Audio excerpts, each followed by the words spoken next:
Stories are something that we all tell. We tell about our breakfast in the morning, about our story, about what our parents might have said to us, or as parents, what we might have said to our children. We tell stories about the weather and about what happened at school or work. But it's important to understand that stories sometimes have a way of looking at them that makes us understand a little bit more about how the story affects us. Kathy, I'd like you to put up this one picture, if you would. Now, this is that story that Peter mentioned in Genesis. It's really having God from on high giving something to the best person, and that best person then kind of radiating it all around to the rest of the people around them. That's kind of like what the teacher does, or what a parent does, or what a politician does, a king, like Peter's mentioned.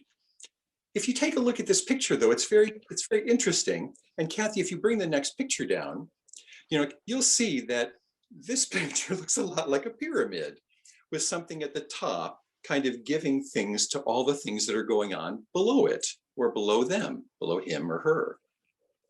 That kind of story is a story that talks about kind of grace or information or even largesse being given from one person or one kind of focus. Here's another story, and this comes from the indigenous, idea of a medicine wheel. Do you see here in this story how there isn't one top person, there isn't one top place? The story kind of evolves and knits itself together with all the things that are going on. Can you see beyond the circle to the water and the sky together?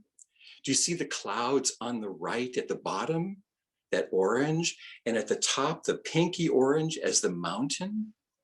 And do you see the top, right, the water, and the bottom left being the sky? And then the animals and the earth, and in the very center, the whole universe. It's a different way of telling a story, trying to add things in than hearing the story from one person or one point of view. Now, this is what we do when we all get together and we all tell stories while we're eating, and we move the idea and the focus of who's telling the story all around a circle, like at a kitchen table, or maybe just before you play a game together. And if you look at this story, Kathy, if you could flip the next picture, it looks like a circle. That kind of story. Now, there's one other story I wanted to tell you, and this story comes from something that was done a very, very long time ago. In the religion called Hinduism, they also tell the story like a circle.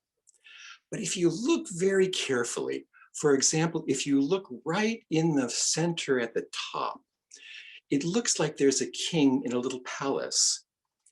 What they've done is they've added the stories together.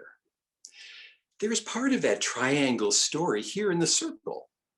And there's also all the things. If you look around the perimeter of the circle, you can see people like picking fruit, and you can see them knitting clothing, and you can see them sailing along on their boat, and you can see them talking and even enjoying each other, cuddling.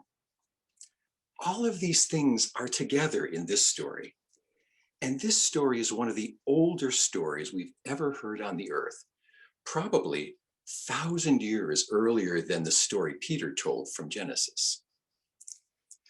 I just want us to know that when we tell stories, we're doing something that is so human and so special that we have done it for more than 20,000 years in one way or another. Tell stories today and tell them to your parents. And parents, tell stories of your life to your children. And friends, tell stories to each other.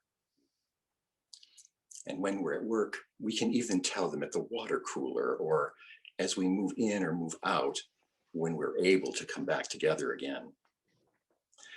Tell them at school. And I hope that you'll tell them here sometime too, when we have these stories. Zach and I have been talking about a few things like that.